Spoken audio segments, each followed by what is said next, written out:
Hello प्यारे बच्चों, Hindi medium के नंबर 1 चैनल शुभम क्लासेस पर आप सभी का मैं स्वागत करता हूं। आज हम क्लास 12th मैथमेटिक्स में एक बहुत ही इंपॉर्टेंट पॉइंट या एक बहुत ही इंपॉर्टेंट टॉपिक जिसमें कि आज हम डिस्कस करेंगे कि अंतरिक्ष में रेखा का समीकरण। ठीक है, आपको अंतरिक्ष में लिखना है या स्पेस में किसी भी लाइन का इक्वेशन लिखना। ठीक है, अलग अलग 3-4 फार्मूले हैं, अगर उसको हम जान लें तो आपको ये क्वेश्चन यहां से जरूर मिलेगा। ठीक है, तो आज का सेशन बहुत ही इंपॉर्टेंट होने वाला है और इंपॉर्टेंट इसलिए कि आज के लेक्चर में से एक क्वेश्चन बड़े नंबर में आता है, वो भी 8 नंबर में। अगर उस सिंपली हम पहले बता दे रहे हैं कि दो लाइन के बीच में जो है शॉर्टेस्ट डिस्टेंस यानी कि न्यूनतम दूरी का फार्मूला अगर आपको पता है तो सीधे क्वेश्चन आपको 8 नंबर मिलेगा। ठीक है, इसलिए बहुत इंपॉर्टेंट सेशन है। आपके स्क्रीन पे ये चीज दिख रहा है, इसको हम बारी बारी से डिस्कस करेंगे। 3-4 फार्मूले हैं, उसको जान लीजिए। उसके बाद हम इसके प्रश्नावली के सवालों को हल करेंगे। सिर्फ और सिर्फ 17 क्वेश्चन है इस प्रश्नावली में, हम आपको सिर्फ 5 क्वेश्चन कराएंगे छांट के। अगर 5 क्वेश्चन करके जाते हैं, इन्हीं 5 क्वेश्चन में से आपको एक क्वेश्चन मिल जाएगा, वो भी 8 नंबर में। ठीक है, तो आई होप आपको सेशन पसंद आएगा और बहुत ही इंपॉर्टेंट, बहुत ही मजेदार और बहुत इंटरेस्टिंग होने वाला है। सिर्फ और सिर्फ आपको फार्मूले जानने हैं। आइए, सबसे पहला अंतरिक्ष में रेखा का समीकरण लिखना, जो फार्मूला नंबर 1 है। देखिए आपकी स्क्रीन पे यहाँ पे दिख रहा है, कह रहा दिए गए बिंदु ए से जाने वाली तथा दिए गए सदिश बी के समांतर रेखा का समीकरण लिखना हो। किसी भी रेखा का समीकरण हमेशा 2 फॉर्म में लिखा जाएगा। ठीक है, एक तो वेक्टर फॉर्म और एक हमारा जो है कार्टेशियन फॉर्म यानी कि कार्तीय रूप। कार्टेशियन में मतलब क्या है, x1 y1 z1 कोऑर्डिनेट आएगा और वेक्टर फॉर्म में सिर्फ और सिर्फ आता है वेक्टर। ठीक है, तो पहला जो कंडीशन है, पहला स्ट्रेट लाइन का इक्वेशन लिखना। पहले एक बार हम ऑडियो वीडियो देख लेते हैं। ठीक है, ये यहाँ पे आपको साफ साफ दिख रहा है, इसका पीडीएफ आपको लिंक डिस्क्रिप्शन में दे दे रहे हैं सर, आप उसको डाउनलोड कर लीजिएगा और आराम से जो 6-5 फार्मूले हैं उसको तैयार कर लीजिएगा। आपका इस चैप्टर का काम खत्म। सिर्फ और सिर्फ 5 क्वेश्चन करने हैं। ठीक है, ऑडियो वीडियो बहुत दिख रहा है, बहुत अच्छा दिख रहा है, समझ में आ रहा है। हमें एक ऐसी स्ट्रेट लाइन की इक्वेशन लिखना है, मान लीजिए ये इस लाइन का L, जो कि एक बिंदु A, यहाँ पे कैपिटल A है।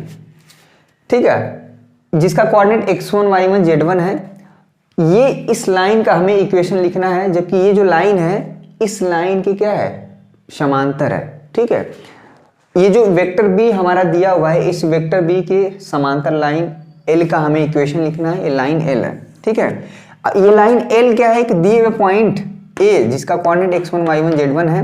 अगर हम वेक्टर की बात करें तो वेक्टर A हमारा हो जाएगा x1 i कैप, ठीक है, y1 j कैप और z1 k कैप।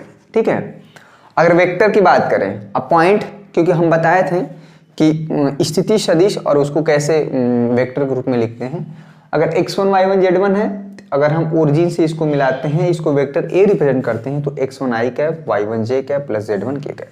ठीक है, तो इसका 2 फॉर्म होगा। एक हो जाएगा वेक्टर R। ये जो वेक्टर R होता है ना, इस लाइन पर कोई भी एक आर्बिट्रेरी पॉइंट होगा जिसका कोऑर्डिनेट x, y, z होगा। ठीक है, x, y, z होगा और इसको ओरिजिन से मिला देंगे तो यही चीज हमारा क्या होगा, R होगा। समझ में साफ साफ दिख रहा है, सब कुछ दिख रहा है। R हमारा क्या है, xi yj zk। ठीक है, xi yj zk। तो हमें इस लाइन का इक्वेशन लिखना है, तो सिंपल फार्मूला जाता है R equal to vector A plus lambda into vector B। Lambda हमारा कोई भी -∞ से +∞ के बीच में नंबर हो सकता है, नेगेटिव हो सकता है, पॉजिटिव भी हो सकता है, कोई भी। एक फॉर्म ये हो गया। आपको वेक्टर A हमेशा दिया रहेगा, वेक्टर B हमेशा दिया रहेगा। क्वेश्चन कैसे पूछता है कि एक लाइन का इक्वेशन बताइए जो एक दिए हुए वेक्टर से पास करे तथा एक वेक्टर B जो दिया रहेगा हमेशा के समांतर है। ठीक है, तो वेक्टर A दिया है, वेक्टर B, बस यहाँ पे वेक्टर A प्लस लेमडा का मल्टीप्लाई करके वेक्टर B हम क्या कर देंगे, लिख देंगे। ये हो गया वेक्टर फॉर्म। ठीक है, साफ साफ दिख रहा है। चलिए इसको कार्टेशियन फॉर्म में दिखाइए। कार्टेशियन फॉर्म देखिए, यहाँ पे साफ साफ दिख रहा है। कार्तीय रूप में इसका इक्वेशन हो जाएगा x माइनस x1 अपान में। ठीक है, एक्चुअली में यहाँ पे हम ये होना चाहिए b1। ठीक है, b1 b2 और यहाँ पे क्या हो जाना चाहिए, b3। x माइनस x1 अपान b1, y माइनस y1 अपान में b2, z माइनस z1 अपान में b3। देखिए ये x1 y1 z1 हमारा दिया रहेगा क्वेश्चन में, जो स्ट्रेट लाइन जिसका हमें इक्वेशन लिखना है, ये स्ट्रेट लाइन इस प्लेन पर नहीं है, ये स्पेस में है, ठीक है, इधर है कहीं स्पेस में। क्लियर हुआ? तो अगर ये पॉइंट x1 y1 z1 है तो यहाँ पे रख देंगे x1 y1 z1, और ये जो वेक्टर b है, वेक्टर b हमेशा दिया रहेगा, मान लीजिए b1 i cap plus b2 j cap plus क्या है b3 k कैप। ये b1, ये b2 और ये b3, यहाँ पे b1 b2 b3 रहेगा, ठीक है। तो ये हो गया वेक्टर फॉर्म और ये हो गया कार्टेशियन फॉर्म। किसी भी स्ट्रेट लाइन का इक्वेशन लिखना स्पेस में, अगर वह स्ट्रेट लाइन एक दिए हुए बिंदु से पास करे तथा एक दिए हुए वेक्टर के क्या हो, समांतर हो। क्लियर हुआ? ये दोनों फॉर्म आपको आना चाहिए। क्लियर हुआ? बहुत इंपॉर्टेंट है। और क्या इसमें पॉइंट है? अच्छा, एक खास बात है कि ये जो अगर दो लाइन समांतर होती हैं, ये जैसे वेक्टर भी है और इस जो लाइन का हमें समीकरण लिखना है। वीडियो पसंद आ रहा है, वीडियो को लाइक करिए। 500 लाइक पिछले लेक्चर में नहीं पहुंचाए थे, मुझे समझ में नहीं आता है कि जब हम लेक्चर अपलोड करते हैं, डालते हैं, तो उसको नहीं उतना बच्चे ध्यान देते। 3 इंपॉर्टेंट क्वेश्चन, 4 इंपॉर्टेंट क्वेश्चन डालते हैं, वो देखते। तो चीज़ें इसको अब ध्यान से नहीं पढ़ेंगे तो फिर जब हम इंपॉर्टेंट क्वेश्चन देंगे तो समझ में आएगा नहीं। तो ये भी चीज़ें इंपॉर्टेंट है, ठीक है, समझ में आया? यदि यहाँ पे ये जो है, अगर दो रेखा समांतर हैं तो उनका जो दिक् कोसाइन होता है, यानी कि ये जो लाइन L है इसका दिक् कोसाइन B1, B2 और B3 होगा, क्योंकि यह जो है लाइन इसके समांतर है। ये चीज हम डिस्कस किए, ठीक है।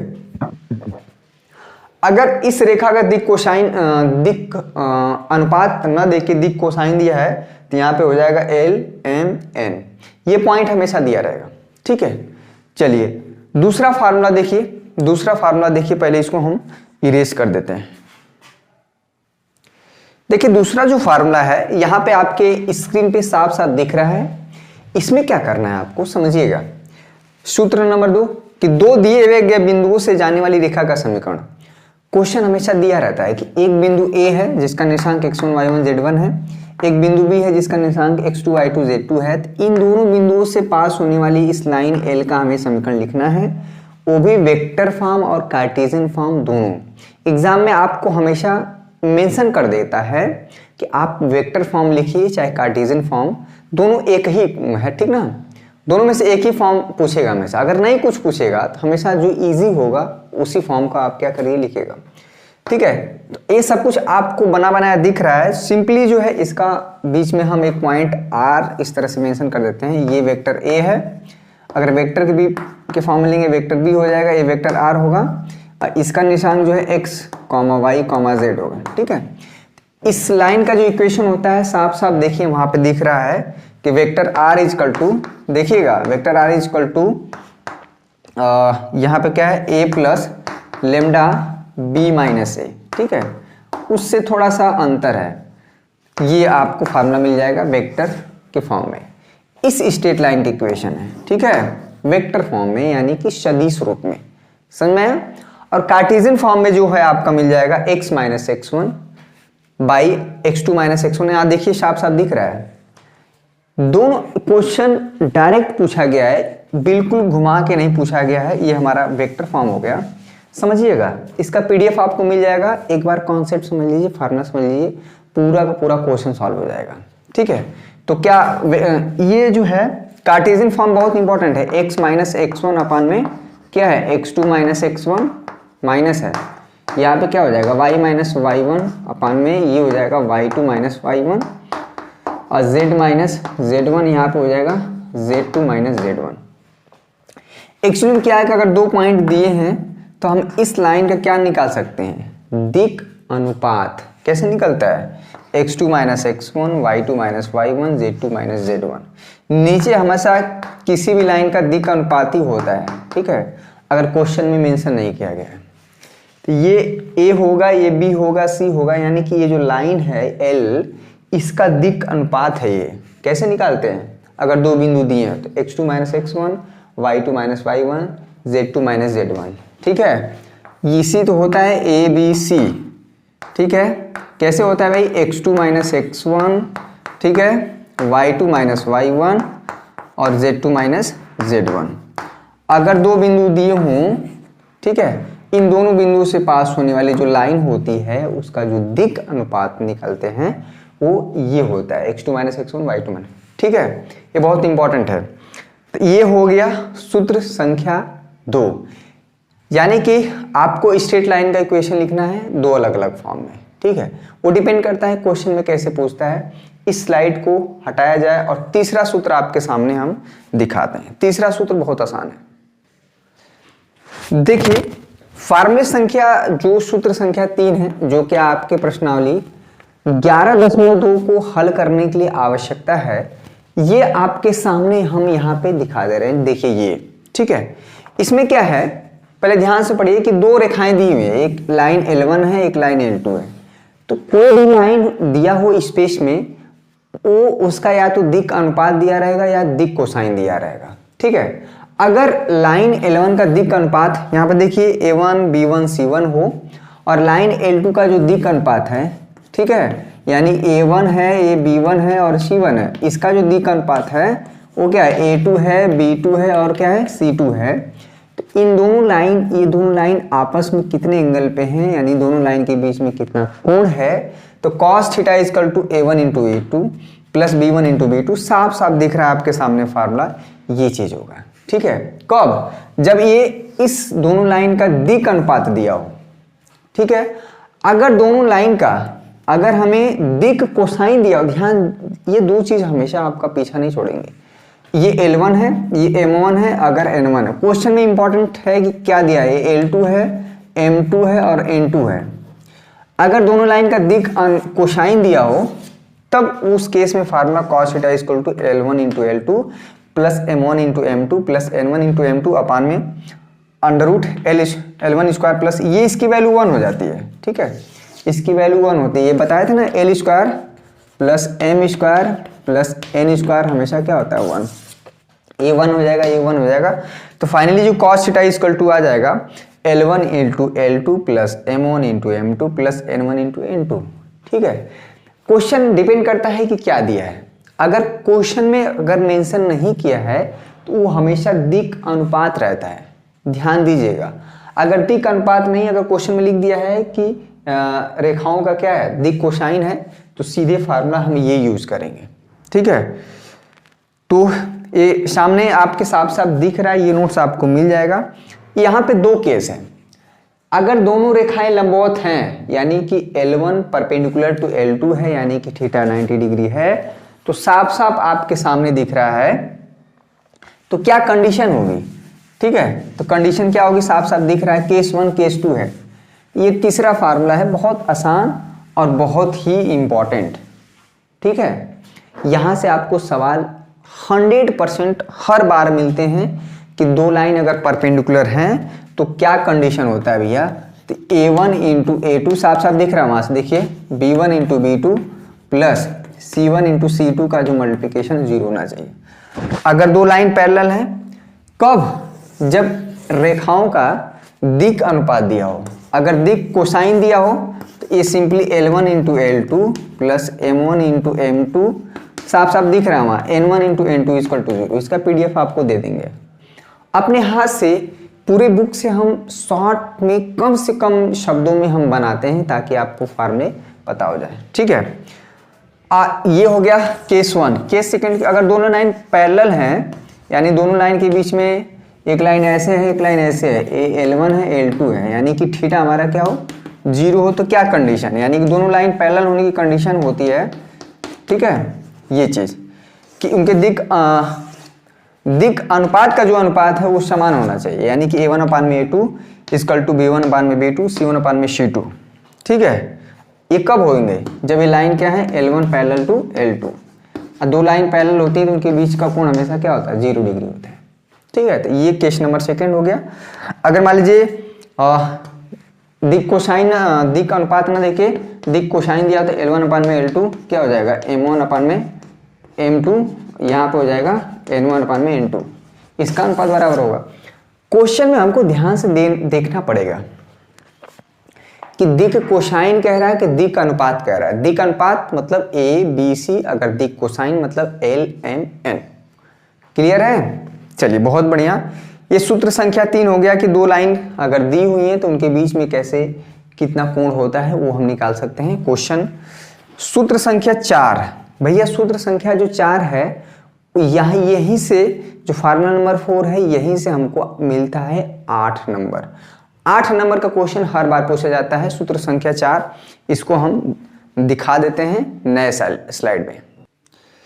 यहां से सूत्र संख्या 4 से एक क्वेश्चन आपको मिलेगा और सूत्र संख्या 4 का जो पूरा कॉन्सेप्ट है ये आपके सामने रहा, ये इसको देखिए और समझिए, ठीक है।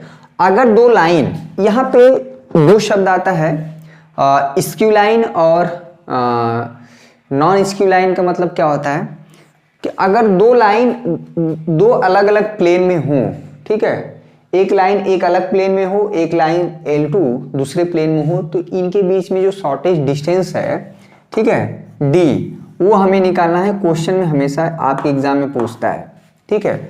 इसका दो फार्मूला होता है, एक तो वेक्टर फॉर्म होता है और एक होता है कार्टेशियन, ठीक है। आपका दोनों यहाँ पे साफ सब लिखा हुआ दिख रहा है, सिर्फ और सिर्फ आपको फार्मूले दिमाग में रखना है। अगर फार्मूला है तो क्वेश्चन लग जाएगा, ठीक है। पहली वाली जो लाइन का इक्वेशन है R=A1 + λ × B1, ठीक है, ये वाली लाइन वेक्टर फॉर्म में, ठीक है। दूसरी वाली जो लाइन है जो कि दूसरे प्लेन में है L2, क्लियर है, उसका इक्वेशन R=A2 + λ × B2 है। इन दोनों लाइन के बीच में जो सबसे मतलब न्यूनतम दूरी होगी ये आपके सामने ये फार्मूला है B1 × B2, ठीक है। यहाँ से B1 निकलेगा, यहाँ से B2, दोनों लाइन का हम दो वेक्टर का क्रॉस प्रोडक्ट निकाल लेंगे, A2 - A1 कर लेंगे, यानी कि वेक्टर A2 में से वेक्टर A1 को घटा लेंगे। बहुत आसान है वेक्टर को घटाना, ठीक है। जो यहाँ पे एक वेक्टर आएगा, यहाँ पे एक वेक्टर आएगा, दोनों का डॉट प्रोडक्ट यहाँ पे लेंगे। और दो वेक्टर का जब हम डॉट प्रोडक्ट लेते हैं तो हमेशा एक स्केलर नंबर आता है, एक संख्या आता है, ठीक है। यहाँ पे B1 × B2 जो निकाले रहेंगे वो वेक्टर होगा, उसका क्या कर लेंगे, परिणाम निकाल लेंगे। ये चीज़ क्या बताता है, मैग्नीट्यूड। तो फाइनली ये दोनों रेखाओं के बीच में डिस्टेंस आ जाएगा। वेक्टर फॉर्म अमूमन एक कम यूज होता है, ठीक है, ये कम यूज होता है। जो दो रेखाओं के बीच में जो न्यूनतम दूरी निकालने का फार्मूला होता है वो कार्टेशियन फॉर्म वाला ज़्यादा यूज होता है। कार्टेशियन फॉर्म का ही हमेशा एग्जाम में क्वेश्चन पूछता है। वीडियो बहुत ही इंपॉर्टेंट है आज का। ये फार्मूला, ये थोड़ा सा सेशन बड़ा होगा, बड़ा होने का मतलब है कि कॉन्सेप्ट इसमें बहुत ज़्यादा है, ठीक है। कोशिश हम करेंगे कम से कम क्वेश्चन लगाएं और आपके एग्जाम में क्या हो, फंस जाए, ये ज़्यादा हमारा फोकस रहता है, ठीक है। और अगर कार्टेशियन फॉर्म में दिया हो, यहाँ पे मिटा देते हैं, फार्मूला आपके सामने लिखा हुआ दिख रहा है, ठीक है, ये आपको स्लाइड में दिख रहा है ना।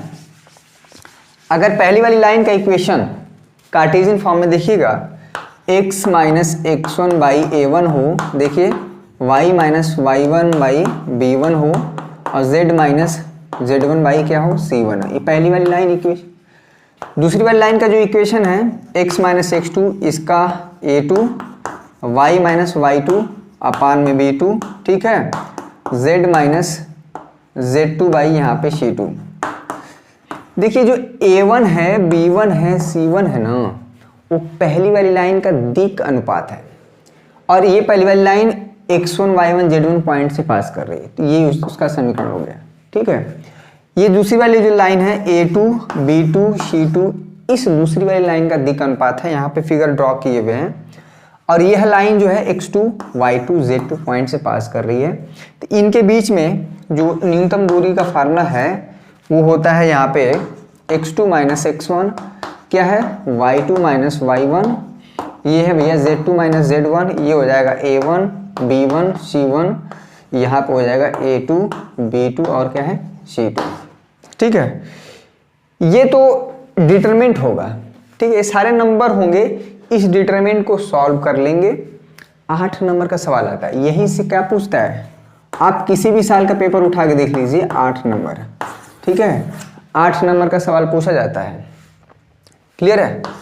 अभी हम क्वेश्चन कराएंगे तो समझ में आएगा। अभी यही नहीं हुआ, अभी हमको इसमें डिवाइड भी करना है। कैसे, यहाँ पे a1 b2 माइनस, अगर a1 हो गया b2 हो गया तो इस बार हो जाएगा ये, फिर a2 होगा, फिर b1 हो जाएगा, ठीक है, इसका स्क्वायर, ठीक है। यहाँ पे साफ साफ लिखा हुआ है, फिर हो जाएगा यहाँ पे b1 c2 माइनस b2 यहाँ पे c1 का स्क्वायर प्लस यहाँ पे जो अगला टर्म है वो था, इन तीनों टर्म का स्क्वायर होगा, ये नीचे अंडर रूट से डिवाइड होगा।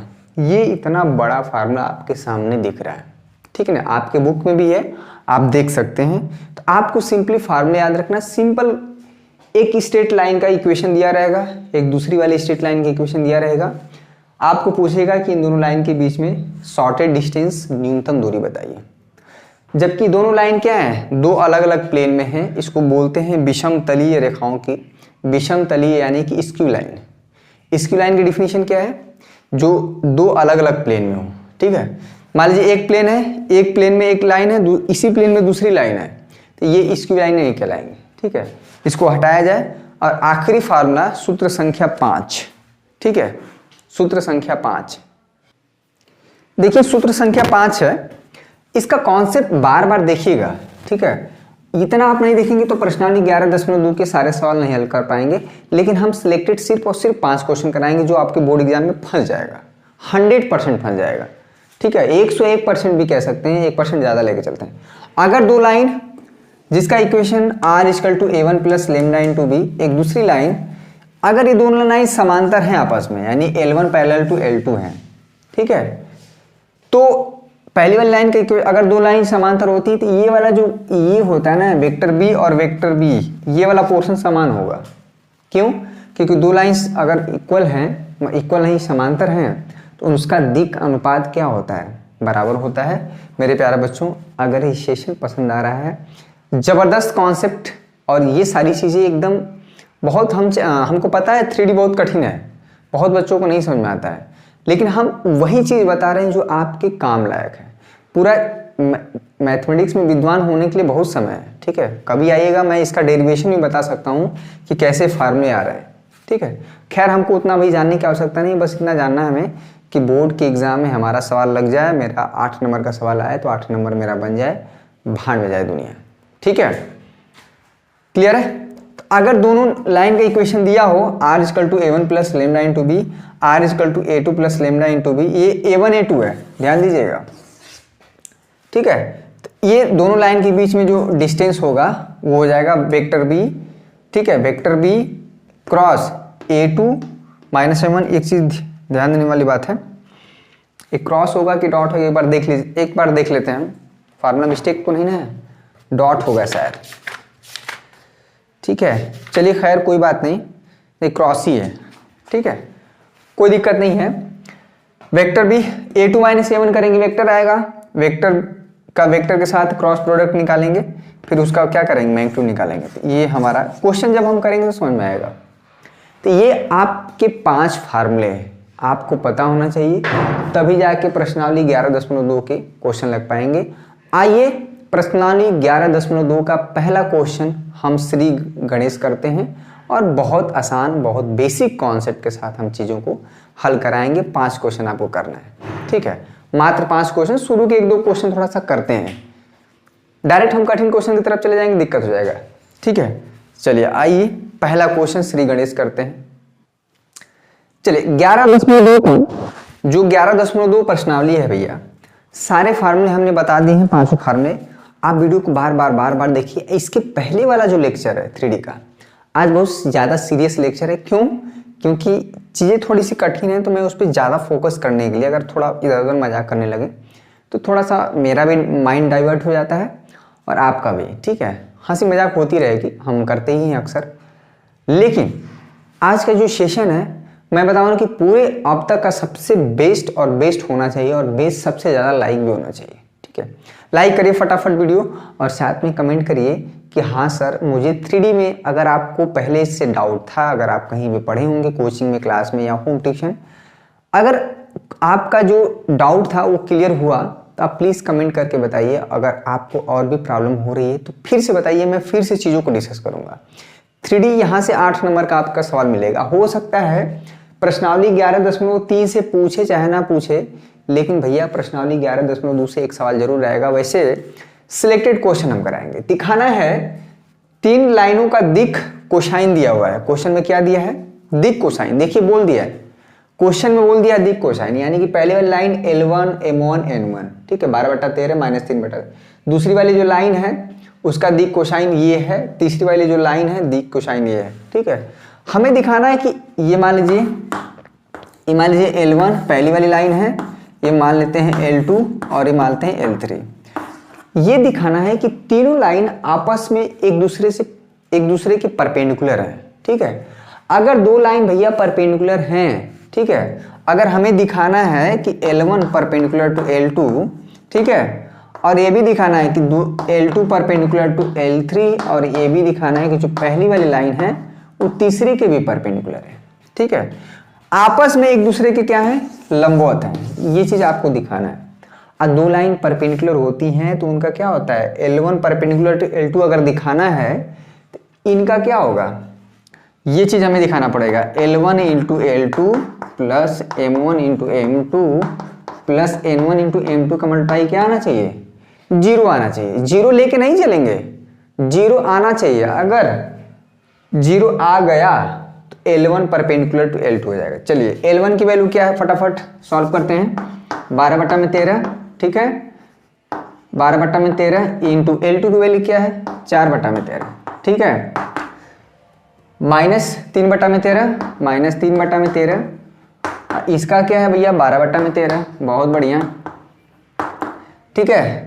N1 into N2 minus 4/13, minus 4/13, ठीक है, और 3/13। अगर दो लाइन परपेंडिकुलर हैं तो, ठीक है, परपेंडिकुलर दिखाना है तो हमें दिखाना पड़ेगा कि ये क्या है, इसका मल्टीप्लिकेशन, जो उनके दिक कोसाइन का मल्टीप्लिकेशन का जो सम है वो 0 आना चाहिए। देखिए क्या आता है, 12 चौको 48, ठीक है, देखिए हर तो सबका समान है 169, ठीक है, हर सबका समान है 13, 169 हो जाएगा, समझ में आ रहा है ना। 12 चौको 48, ठीक है, 12 3 36 माइनस 4 3 12, ठीक है, ये 48 है, माइनस 36 माइनस 12 माइनस 48 होगा, 48 में 48 घटा देंगे, 0 0 में 169 से भाग देंगे, क्या जाएगा, 0 आ जाएगा, फाइनली 0, ठीक है। यानी कि L1 into L2 plus M1 into M2 plus N1 into L2 का मल्टीप्लिकेशन 0 आ गया, तो इसलिए क्या हो गया, L1 परपेंडिकुलर टू L2। इतना दिख रहा है कि नहीं, देख लेते हैं एक बार देख लेते हैं, दिख रहा है कि नहीं, साफ साफ तो दिख रहा है जी, ठीक है। अब हमें दिखाना है कि ये जो लाइन L2 है वो परपेंडिकुलर है L3 के, तो हमको दिखाना पड़ेगा L2 plus L3 plus M2 plus M3 plus N2 plus N3 का मल्टीप्लिकेशन। देखिएगा ये L2 प्लस L3 क्या है, M2 plus M3 plus N2 plus N3, इसका मल्टीप्लाई का सम जो है 0 आना चाहिए। अगर आ गया तो दूसरी लाइन भी परपेंडिकुलर हो जाएगी तीसरी लाइन के, यानी L2 is perpendicular to L3, यानी कि लंबवत। समझ में आ रहा है। अभी भी कंडीशन बताया, जाके फार्मूला देखिए कि दो लाइन परपेंडिकुलर होती हैं तो क्या कंडीशन होता है, ठीक है। 4/13 3/13, ठीक है, तो 12 में क्या हो जाएगा, 12 में 169, ठीक है, 12/13 माइनस 4/13, इसका मल्टीप्लाई करेंगे 12 चौको 48, 48 में 169, और क्या हो जाएगा 12 3 36, ठीक है, 36 में 169, हर समान है 169, 12 36 48 हो जाएगा, माइनस फिर से 0 आ गया, ये 0, यानी कि फिर से जो दूसरा कंडीशन है कि दूसरी लाइन है यानी L2 perpendicular to L3। Clear है, समझ में है। उसी तरह से हमें L1 परपेंडिकुलर टू L3 दिखाना है, यानी पहली वाली जो लाइन है तीसरी वाली लाइन के भी परपेंडिकुलर है, क्या दिखाना पड़ेगा, L1 into L3 M1 into M3 plus N1 into N3 का जो मल्टीप्लिकेशन है वो 0 आएगा, तब हम कहेंगे कि जो पहली वाली लाइन है तीसरी वाली लाइन के लंबवत है, यानी कि तीनों लाइन एक दूसरे के परपेंडिकुलर हो गई। ठीक है, आसान था क्वेश्चन। अब जो है हमने फार्मूला सीखा, अब हम जब क्वेश्चन अप्लाई करेंगे तब उस समय बुद्धि खुलेगा। ठीक है, चलिए दूसरा देखिए, दूसरा क्वेश्चन बहुत इंपॉर्टेंट है। चलिए क्वेश्चन ये दूसरा देखिए किसी भी चैप्टर के कॉन्सेप्ट को समझने के लिए आप हमेशा कॉन्सेप्ट कठिन क्वेश्चन की तरफ नहीं जाएंगे। शुरू के जो 3-4 क्वेश्चन है आपको किसी भी प्रश्नावली को हल करने के लिए हल करना चाहिए। क्यों? क्योंकि उसको हल करने से फार्मूले आपके दिमाग में बैठते हैं। ठीक है, क्वेश्चन देखिएगा, कह रहा है कि दर्शाइए कि बिंदुओं 1, -1, 2, 3, 4, -2 से होकर जाने वाली जो लाइन है उसको हमने L1 नाम दिया, और 0, 3, 2 और 3, 5, 6 पॉइंट से होके जाने वाली जो लाइन है ये एक दूसरे पे क्या है, लंबवत है, ये हमें दिखाना है। ठीक है, कैसे दिखाएंगे भैया? सिद्ध करना है कि दिखाइए कि इन दोनों पॉइंट से होकर जाने वाली जो लाइन है, इन दोनों पॉइंट से जाने वाली जो लाइन है ये एक दूसरे के क्या है, परपेंडिकुलर है। तो दो लाइन परपेंडिकुलर होता है या होती हैं, ठीक है, होता है या होती हैं, कैसा आपको जिसमें सहूलियत हो। ठीक है, लाइन को आप क्या समझेंगे, मेल की फीमेल? जो सरल रेखा है मुझे तो फीमेल ही लग रहा है। ठीक है, स्पेस में लाइन होती है, होता है तो नहीं बोल रहे ना, होती है। ठीक है, सबसे पहले ये जो लाइन AB है, ये मतलब ये जो लाइन L1 है, इसका हम क्या निकालेंगे, दिक् अनुपात A1 निकालेंगे, इसको B1 निकालेंगे, इसको क्या निकालेंगे, C1। ठीक है, और ये दूसरी वाली जो लाइन है इसका दिक् अनुपात निकालेंगे, A2 निकालेंगे, B2 निकालेंगे और क्या निकालेंगे, C2। तो किसी भी लाइन का अगर दिक् अनुपात आपको पता चल गया है, ठीक, तो उसमें अगर दोनों लाइन परपेंडिकुलर है कैसे करेंगे, A1 × A2, B1 × B2, C1 × C2 का जो मल्टीप्लाई है वो क्या आना चाहिए, 0 आना चाहिए।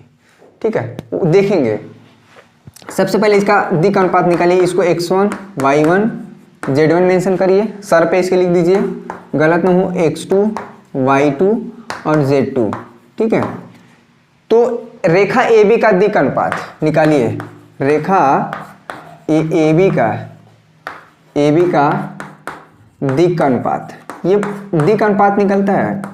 ठीक है, अगर दो बिंदु दिए हों, दो बिंदुओं से पास होने वाली लाइन का हम दिक् अनुपात निकाल सकते हैं। बार बार हम बोल रहे हैं, A1 कैसे निकलेगा, x2 - x1, B1 कैसे निकलेगा, y2 - y1। मेरे साथ कैलकुलेट करते जाइए, C1 कैसे निकलेगा, z2 - z1। बैठ के आप देखेंगे तो देखते ही रह जाएंगे।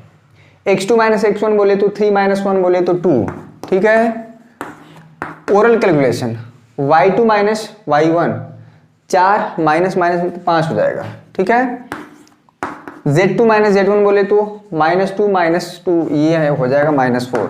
ठीक है, ये हो गया A1, ये हो गया B1, ये हो गया C1। यानी पहली वाली जो लाइन का दिक् अनुपात आ गया। ठीक है, अब दूसरी वाली लाइन का दिक् अनुपात निकालते हैं जो रेखा CD है। ठीक है, रेखाखंड भी कह सकते हैं, उसको आगे बढ़ा देंगे तो रेखा हो जाएगा। चलिए, रेखा माना ये रेखा CD का दिक् अनुपात। ठीक है, दिक् अनुपात क्या है, A2, B2 एवं क्या है, C2 है। निकालिए भैया, फटाफट निकालिए, A2 निकालिए, ये B2 निकालिए और ये क्या निकालना पड़ेगा, C2। इसके सर पे मेंशन कर लीजिए, इसको कर लीजिए x3, y3 और z3। ठीक है, इसको कर दीजिए x4, y4 और क्या है, z4। ठीक है, या इसी को कर लीजिए ना x4। दिक् अनुपात जो है किसी में से किसी को घटा सकते हैं, तो x4 - x3 कर दीजिए, चाहे x3 - x4 किसी को किसी में से कर सकते हैं, कोई दिक्कत नहीं। y3 - y4 और z3 - z4। आंसर में आपको चेंज नहीं आएगा। x3 - x4 क्या है, 3 - 0, तो कितना आ जाएगा, 3 घटा पाएंगे। y3 बहुत इंपॉर्टेंट है, 5 - 3 करेंगे कितना आ जाएगा, 2 आ जाएगा। ठीक है, z3 - z4 करेंगे यानी कि 6 - 2 करेंगे तो कितना आ जाएगा, 4 आ जाएगा। क्लियर है। अब जो है पहली वाली लाइन का दिक् अनुपात पता चल गया, जो दूसरी वाली लाइन का दिक् अनुपात पता चल गया।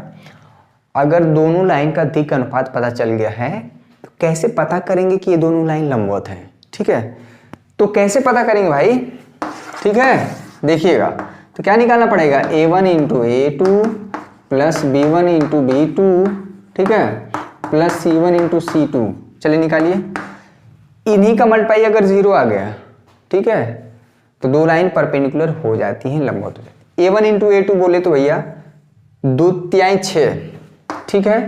B1 इंटू B2 5 गुना के 10, ठीक है। -4 और 4 का मल्टीप्लाई करेंगे कितना आ जाएगा, -16।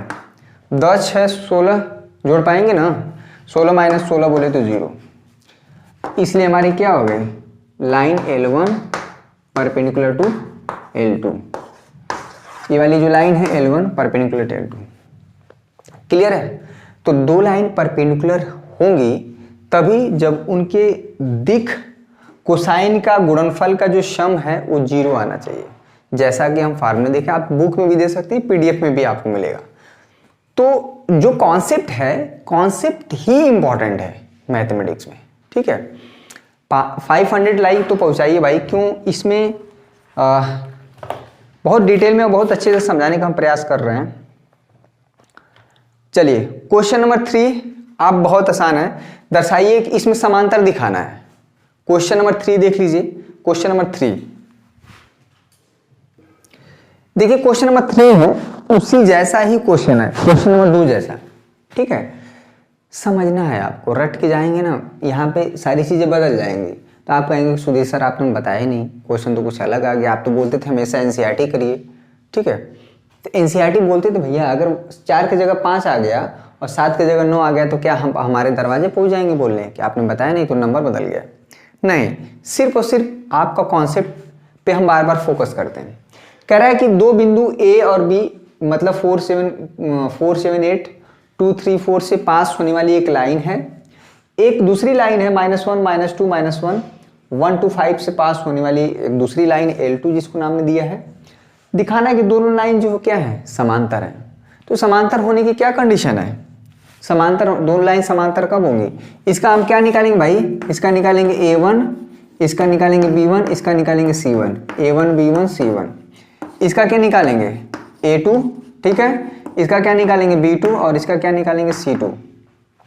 जैसे अभी निकालेंगे, A1 कैसे निकलेगा, A1 कैसे निकलेगा, x2 minus x1 y2 minus y1 और z2 माइनस z1। ये कैसे निकाल देंगे, x4 minus x3 y4 minus y3 z4 minus z3। देखने में बहुत भड़कीला लग रहा है, लेकिन कॉन्सेप्ट A1 निकल गया, B1 निकल गया, C1 निकल गया, यानी कि जो लाइन L1 है अगर दो बिंदु दिए हुए हैं तो उसका दिक अनुपात निकल गया। दूसरी लाइन जो L2 है अगर दो बिंदुओं से होके जा रही है, पास हो रही है, तो इसका दिक अनुपात A2 B2 C2 निकल गया। समझ में आया। तो अगर ये दोनों लाइन समांतर हैं या हमें दिखाना है कि समांतर हैं, तो हमें दिखाना पड़ेगा कि जो A1 अपान में A2 का जो अनुपात है वो B1 अपान में B2 C1 अपान में C2 के बराबर होगा। ये समांतर लाइन की कंडीशन है। तो आप निकाल के देख लीजिएगा, A1 B1 C1 निकालिएगा, A2 B2 C2 निकालिएगा, उसका अनुपात निश्चित रूप से समान आएगा। ठीक है, तो यही कंडीशन है। तो तुरंत हम बोल देंगे कि लीजिए भैया L1 समांतर हो गई L1, यानी पहली वाली जो लाइन है दूसरी वाली लाइन की क्या है, समांतर है। क्वेश्चन नंबर 3 के बाद सीधे आ जाते हैं क्वेश्चन नंबर हम 14 में। अब बच्चे बहुत सोच रहे होंगे सर क्वेश्चन नंबर, ये बाकी सब क्वेश्चन काहे नहीं कराए, क्वेश्चन सारे हम करा रहे हैं, लेकिन क्वेश्चन नंबर 14, 15 और 16 आपके बोर्ड एग्जाम में 8 नंबर में पूछा जाता है। बड़े वाले सेक्शन में जो आखिरी हमारा 3 क्वेश्चन पूछा जाता है 8 नंबर का ना, उसमें से एक हिस्सा ये भी रहता है। तो सबसे पहले इसको करा देते हैं। ये इस तरह के क्वेश्चन सीधे आपको डायरेक्ट फार्मूले पे मिलते हैं। ठीक है, चलिए अपना किताब खोल लीजिए, सारे बच्चे किताब खोल लीजिए और क्वेश्चन नंबर 14, ठीक है, पेज नंबर 493 कह रहा है कि रेखाओं R = I + 2j + k एवं लेमडा, ये एक हमारी एक रेखा है। ठीक है, एक दूसरी रेखा है 2i - j - k + mu 2i ये करके एक दूसरी रेखा है। कह रहा है दोनों रेखाओं के बीच की न्यूनतम दूरी ज्ञात करिए। बहुत बार सवाल पूछा गया। क्वेश्चन नंबर हमारा 14 हो जाए। ये भैया ये जो है दो रेखाओं के बीच की जो न्यूनतम दूरी है दो फॉर्म में पूछता है, एक वेक्टर फॉर्म और एक क्या होता है, कार्टेशियन। क्वेश्चन नंबर 15 कार्टेशियन है और क्वेश्चन नंबर 14 क्या है, वेक्टर फॉर्म में। एकदम सिंपल क्वेश्चन रहता है। ठीक है, क्वेश्चन नंबर 16 भी करा देंगे, क्वेश्चन नंबर 17, बाकी सब सेम तरह से है। ये क्वेश्चन बहुत ही इंपॉर्टेंट है। क्लियर है? तो 8 नंबर तुरंत तैयार कर लीजिए, उसके बाद जो भी सारी चीजें हैं हम आपको बताते हैं। क्या था भाई, पहले सॉल्यूशन देखिए, ठीक है? वीडियो पसंद आ रहा लाइक करिए। मैराथन क्लास जैसा ही है ये, लेकिन पूरा चीज है कि आप 1-1.5 घंटा, अगर 1 घंटा आप देते हैं तो निश्चित रूप से आपका 8 नंबर तैयार हो जाएगा। क्लियर है? कोई डाउट नहीं। चलिए, इसमें क्या है कि हम अभी एक फार्मूला बताए थे कि R इक्वल टू, मान लीजिए A1 प्लस लेमडा इंटू यहाँ पे B1, एक स्ट्रेट लाइन का इक्वेशन होता है वेक्टर फॉर्म में। ये ऐसी स्ट्रेट लाइन है, ऐसी जो एक वेक्टर A1 से पास करी और B1 के क्या है पैरेलल, और एक दूसरी रेखा मान लीजिए यहाँ पे A2 है, ठीक है, और यहाँ पे म्यू B2 है, ठीक है। अगर ये दोनों रेखाएं स्पेस में हैं तो भैया दोनों रेखाओं के बीच की जो दूरी का फार्मूला है, न्यूनतम दूरी का फार्मूला होता है क्या, B1 क्रॉस B2, ठीक है, डॉट ये हो जाता है क्या, A2 माइनस A1। क्लियर है? और देखिए, दो वेक्टर का आप क्रॉस प्रोडक्ट निकालते हैं, आप क्लास 12 फिजिक्स में भी काफी प्रैक्टिस करते हैं। क्लियर है? बहुत आसान है। इसी वेक्टर का, अगर दो वेक्टर का क्रॉस प्रोडक्ट निकालते हैं तो वेक्टर आता है, अगर कोई वेक्टर है तो उसका फिर से मैग्नीट्यूड, ठीक है। तो ये चीज हमारा क्या होता है, डी निकल के आता है, यानी कि दोनों रेखाओं के बीच की न्यूनतम दूरी। क्लियर हुआ? अब यहीं से हम कंपेयर करेंगे, ये पूरा A1 होगा, ये पूरा B1 होगा, ये हमारा A2 होगा, ये हमारा होगा B2। A1 B1 A2 B2 vector निकल गए, सीधे फार्मूले पर रख देंगे, 8 नंबर आपका बन गया। ठीक है? अगर इतना काम आप नहीं कर पा रहे हैं तो बहुत मुश्किल है, सिंपल चीजें हैं और बहुत आसानी से 8 नंबर आपको मिल जाएगा। ठीक है? चलिए, तो देखिए कोई क्वेश्चन है तो उस पर कैसे लगेगा, कैसे ऑपरेट होगा, वो चीजें बहुत ही इंपॉर्टेंट है फार्मूले पे। फार्मूला तो आपको मैंने सारे दिखाए, सारे क्वेश्चन, सारे फार्मूले को डिस्कस किया, लेकिन जब फार्मूले को अप्लाई करने की बारी आती है तब प्रॉब्लम होता है।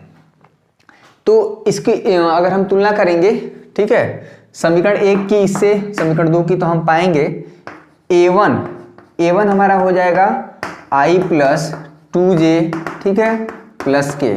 ठीक है? वेक्टर B1 क्या होगा, A जो यहाँ पे ये पूरा है, I minus J plus K। ठीक है? A2 देखिए, वेक्टर A2 क्या हो जाएगा हमारा, ये पूरा A2 हो जाएगा 2I minus J minus K। ठीक है? वेक्टर B2 देखिए, वेक्टर B2 हो जाएगा, ये सब उतारने में गलत ना हो, 2I J प्लस 2K। ठीक है? अगर A1 vector B1 vector A2 vector B2 निकल जाए, सीधे क्या करना है, फार्मूले पे आपको रखना है। ठीक है? फार्मूला हमने क्या बताया था, 8 नंबर का आता है सवाल। ठीक है? इसको अब हम मिटा देते हैं, अब इसका काम खत्म है। क्वेश्चन आपको दिया हुआ है, तार इसमें फंस जाता है भाई। ठीक है? ये हो गया A1 B1। अब आपको क्या करना है, B1 क्रॉस B2 चाहे B2 क्रॉस B1, दोनों में से कोई निकाल सकते हैं, उससे ज़्यादा दिक्कत नहीं होगा। क्या निकालेंगे, B1 क्रॉस B2 निकाल लीजिए। एक बार हम देख लेते हैं, ऑडियो वीडियो ठीक आ रहा है ना, कोई इश्यू तो नहीं है? बहुत बढ़िया। तो अब क्या निकालेंगे, कैसे निकलेगा भाई, B1 क्रॉस B2 अपनी कॉपी में आप आगे सॉल्व करिएगा। ये हो जाता है I, ठीक है, J और K। B1 क्या है भाई, देखिए I का कोफिशिएंट 1 है, J का कोफिशिएंट -1 है, तो ये हो जाएगा 1, ये हो जाएगा -1, ये 1। ठीक है? B2 क्या है, 2 है, यहाँ पे 1 है, ये 2 है। ठीक है? आप इससे परिचित हैं, 2 है, 1 है, 2 है, ये क्वेश्चन आप कर लेंगे, अच्छे से समझ में आएगा। तो B1 क्रॉस B2 निकालिए, दो वेक्टर का क्रॉस प्रोडक्ट कैसे निकालते हैं, डिटरमिनेंट, इसको ढकेंगे, इसको ढकेंगे, क्या होगा, -2, यहाँ पे हो जाएगा -1 माइनस J। ठीक है? समझ में आ रहा है, आसान है। इसको ढकेंगे, इसको ढकेंगे, ये 2 हो जाएगा -2, करिए अपने से, K, इसको ढकेंगे, इसको ढकेंगे, क्या होगा, K क्या है, किस रो किस कॉलम में इसको ढक लेते हैं, 1 का 1 में मल्टीप्लाई होगा तो 1 आएगा, माइनस लगा के 2 का -1 में करेंगे तो यहाँ पे हो जाएगा। क्लियर है? तो ये भैया आ गया B1 क्रॉस B2। ठीक है? दो वेक्टर का क्रॉस प्रोडक्ट बहुत आसान है, -3I, ठीक है, ये यहाँ पे हो जाएगा 0J और यहाँ पे हो जाएगा 3K। ठीक है? ये फार्मूले में आपको यूज होगा। ठीक है? कितना आसान, अगर ये चीज आप कर लेते हो 8 नंबर में पूछा जाता है। ठीक है? 8 नंबर कोई आसान बात नहीं है। ठीक है? तो अगर b1 क्रॉस b2 निकल गया है तो b1 क्रॉस b2 एक वेक्टर आया है, उस वेक्टर का क्या निकाल सकते हैं आप, मैग्नीट्यूड निकाल लीजिए। किसी वेक्टर का मैग्नीट्यूड यानी कि परिमाण। i का कोफिशिएंट क्या, -3, -3 का स्क्वायर करेंगे 9, 0 स्क्वायर यहाँ पे 9, तो 9 9 18 हो जाएगा। 18 बोले तो 3√2, ठीक है। अब जो फार्मूला है, फार्मूला हम यहाँ पे लिख दे रहे हैं, d फार्मूला यहाँ पे लिख दे रहे हैं b1 क्रॉस b2, यहाँ पे dot product a2 minus a1, चाहे a1 माइनस a2 भी कर सकते हैं, फर्क नहीं पड़ेगा, b1 क्रॉस b2 का मैग्नीट्यूड, ठीक है। ये चीज आप अपने बुक में देखिए, b1 क्रॉस b2 निकल गया, b1 क्रॉस b2 का मैग्नीट्यूड निकल गया, आप क्या निकालना है, a2 माइनस a1, ठीक है। तो यहाँ से a2 माइनस a1 निकाल लीजिए, बहुत आसान है भाई, सब कुछ a2 माइनस a1 निकाल दीजिए, दो वेक्टर घटाते हैं तो एक वेक्टर 2i, दो वेक्टर कैसे करते हैं, i वाला i कंपोनेंट i के साथ, j कंपोनेंट j के साथ, k वाला k के साथ, ठीक है। आसान है, एकदम हलवा है, लेकिन आप बशर्ते कि 1 घंटा दे सकते हैं तो ये हो जाएगा i minus j minus t, यहाँ पे हो जाएगा -3j माइनस k, फिर माइनस k करेंगे तो यहाँ पे -2k हो जाएगा, ठीक है। ये चीज आ गया, इसी फार्मूले में रख देते हैं, ठीक है। b1 क्रॉस b2 क्या आया भाई, -3i, ठीक है, 0j प्लस 3k, ठीक है। यहाँ पे डॉट प्रोडक्ट क्या भाई, i, ठीक है, i माइनस 3j, बस कैलकुलेट करना और कुछ करना नहीं है, -2k, क्लियर है। यहाँ पे b1 क्रॉस b2 जो आया है उसका मैग्नीट्यूड 3√2 यहाँ पे साफ साफ दिख रहा है, ठीक है। तो ये हो गया न्यूनतम दूरी। डॉट प्रोडक्ट है, ध्यान दीजिएगा, डॉट प्रोडक्ट कैसे होता है, i के साथ -3 का यहाँ पे हो जाएगा, तो ये हो जाएगा -3, ये तो 0 ही हो जाएगा, 3 का इसमें होगा तो ये हो जाएगा -6, ठीक है। तो 3√2, दोनों रेखाओं के बीच की जो न्यूनतम दूरी का फार्मूला, उसमें क्या क्या चीजें अननोन है, -3 -9 हो जाएगा, 3√2, ठीक है, इसे कट जाएगा, क्लियर हुआ, तो -3√2 यही आपका आंसर है। इसीलिए मॉड लगा हुआ है, ये जो मॉड लगा है इसका यही काम है कि अगर अंदर कैलकुलेट करने पे माइनस आ जाए तो चूंकि दूरी की बात हो रही है, दूरी कभी निगेटिव होता नहीं, हमेशा क्या होता है, पॉजिटिव होता है, इसलिए हमारा क्या हो गया, 3/√2 हमारा आंसर हो गया। यानी जो पहली वाली रेखा दी हुई थी, ठीक है, क्वेश्चन में आपको जो दिया हुआ है, दूसरी वाली जो रेखा दी हुई थी, दोनों रेखाओं के बीच की न्यूनतम दूरी का जो फार्मूला है वो क्या है, b1 cross b2, a2 minus a1, बीच में डॉट प्रोडक्ट, और जो b1 क्रॉस b2 है उसका परिमाण, इसी में रख देंगे, आपको निकल जाएगा, ठीक है। तो ये हो गया 8 नंबर क्वेश्चन, इस पर प्रैक्टिस करिएगा, आपके बुक में भी क्वेश्चन दिए हैं, इस पर खूब प्रैक्टिस करिएगा, ठीक है।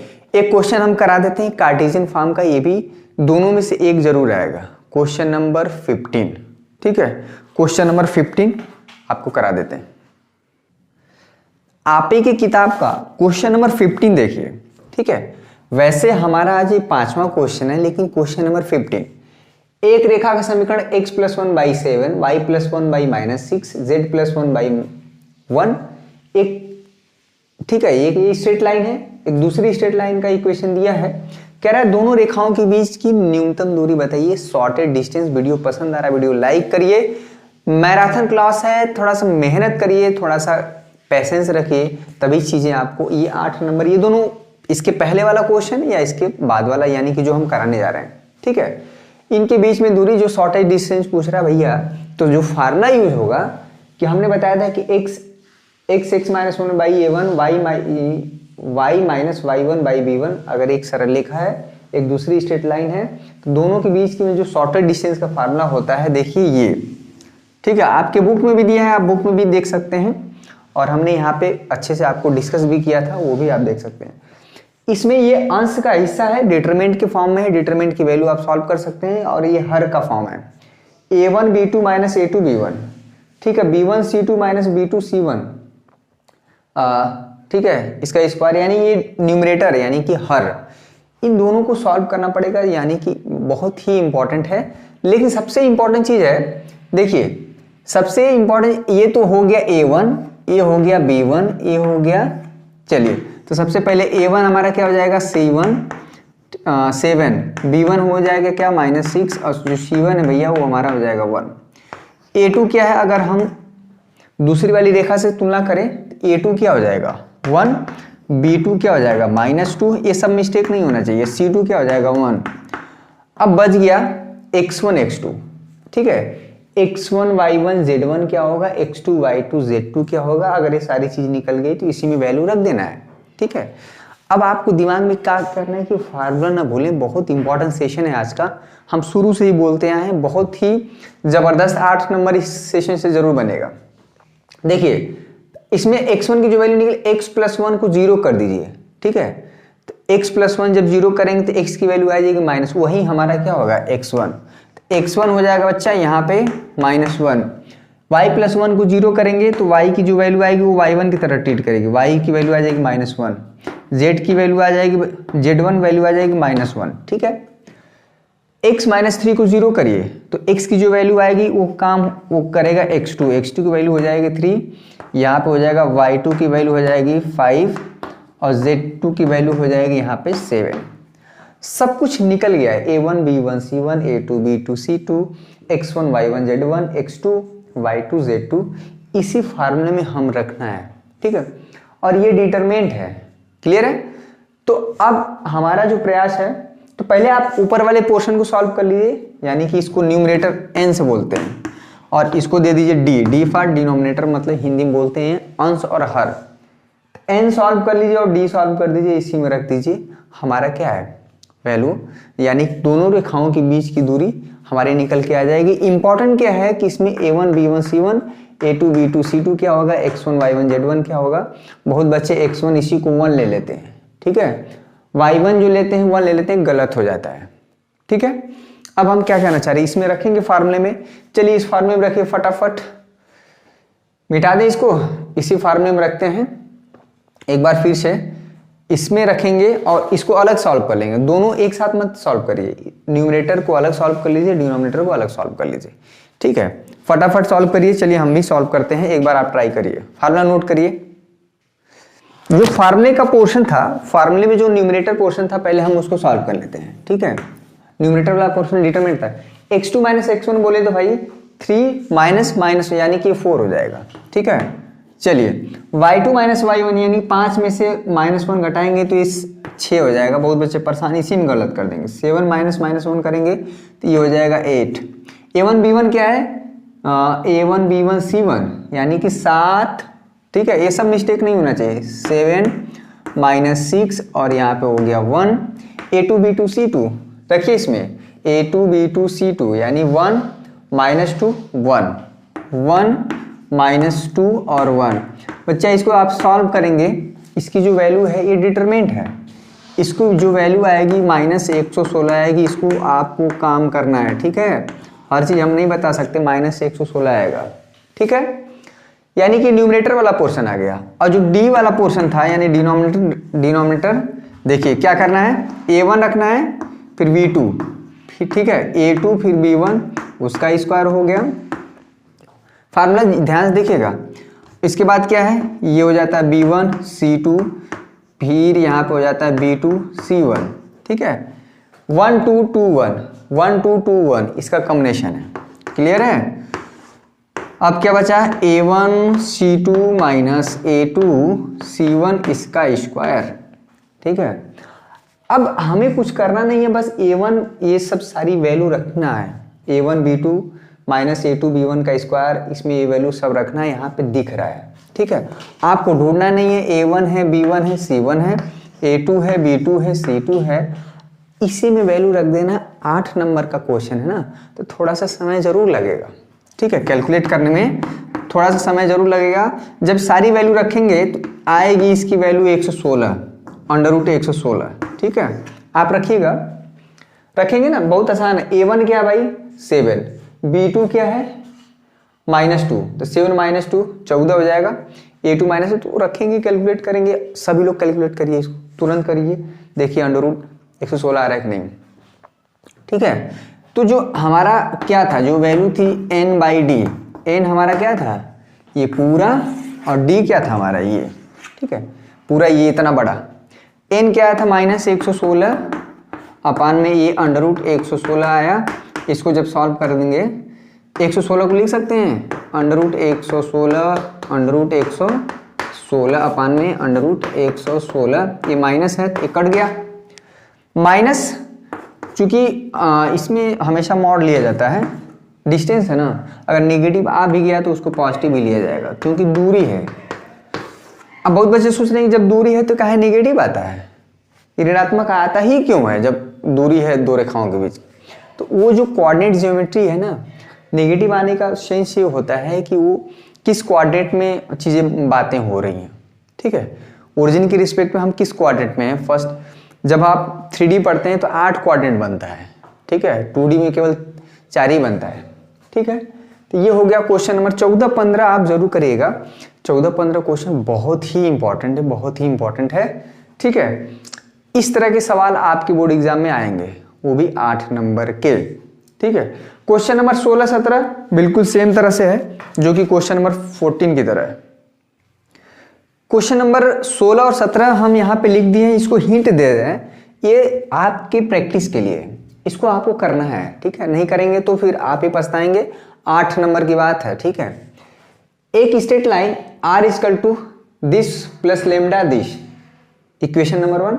एक दूसरी लाइन है दिस प्लस म्यू, ठीक है। ये इन्हीं दोनों रेखाओं के बीच की न्यूनतम दूरी बताना, क्वेश्चन नंबर 14 जैसा है। तो हम क्या करेंगे कि पहली जो रेखा है r plus a1 plus lambda into b1 से तुलना करेंगे, ठीक है। तो ये जो हिस्सा होगा पूरा का पूरा a1 होगा, ठीक है, और ये लेमडा के साथ जो ये वाला मल्टीप्लाई ये क्या हो जाएगा b1, ठीक है। दूसरा वाला जो स्ट्रेट लाइन है, दूसरी वाली जो सरल रेखा है, ये वाला हिस्सा क्या हो जाएगा, ये पूरा का पूरा a2 हो जाएगा, ठीक है, वेक्टर a2, और ये जो हिस्सा है पूरा क्या हो जाएगा b2, ठीक है। और जब a1 b1 a2 b2 पता चल गया हो तो कायदे से एक फार्मूला, यानी कि जो d था दो रेखाओं के बीच में, a1 क्रॉस a2, ठीक है, चाहे b1 क्रॉस b2 ना, बहुत बढ़िया, b1 क्रॉस b2 डॉट यहाँ पे हो जाएगा, चाहे a1 माइनस a2 कर सकते हैं, चाहे a2 माइनस, दोनों में से कोई कर सकते हैं। वो सिर्फ और सिर्फ नेगेटिव का अंतर आ जाएगा, चूंकि मॉड लगा है तुरंत उसको पॉजिटिव कर देगा। मॉड वैल्यू यानी v1 क्रॉस b2, यही फार्मूला यूज होगा, इस पे हम बार बार फोकस कर रहे हैं। तो ये दोनों रेखाओं के बीच में क्या निकल जाएगा, शॉर्टेड डिस्टेंस, न्यूनतम दूरी, ठीक है। क्वेश्चन नंबर 16 आप इस पर प्रैक्टिस करिएगा, अभी भी कराए थे। क्वेश्चन नंबर 17, ठीक है। अब क्वेश्चन नंबर 17 में थोड़ा सा अलग है, ये जो है r equal to 1 minus T into I, किताब खोल लीजिए question number 17। Shortest distance question fix है, हर बार पूछा जाता है, ठीक है। फिर दो रेखाओं के बीच का कोण दिखाइए कि दो रेखाएं क्या हैं, परपेंडिकुलर हैं, ये सारी क्वेश्चन, एक क्वेश्चन यहां से भी पूछा जाता है। 1 minus T into I plus T minus 2 into J cap plus 3 minus 2t into K cap. देखिए भैया, ये जो हमारा एक स्ट्रेट लाइन का इक्वेशन दिया है, हम इसको क्या करेंगे, इस फॉर्म में करेंगे। लेमडा की जगह हमेशा लेमडा हो ऐसा जरूरी, टी भी हो सकता है, एस भी हो सकता है, के हो सकता है, कोई स्केलर नंबर होगा, ठीक है। जरा इसको सॉल्व कर लीजिए।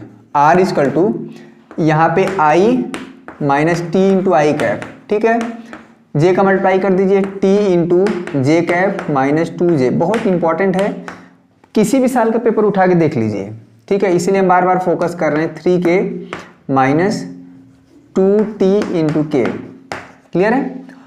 अब जो t वाला टर्म है उसको एक साथ रखिए, और जो विदाउट t वाला है उसको एक साथ रखिए। तो यहाँ पे i है, ठीक है, यहाँ पे i है, यहाँ पे माइनस 2j है, यहाँ पे हो गया है माइनस 2j, ठीक है।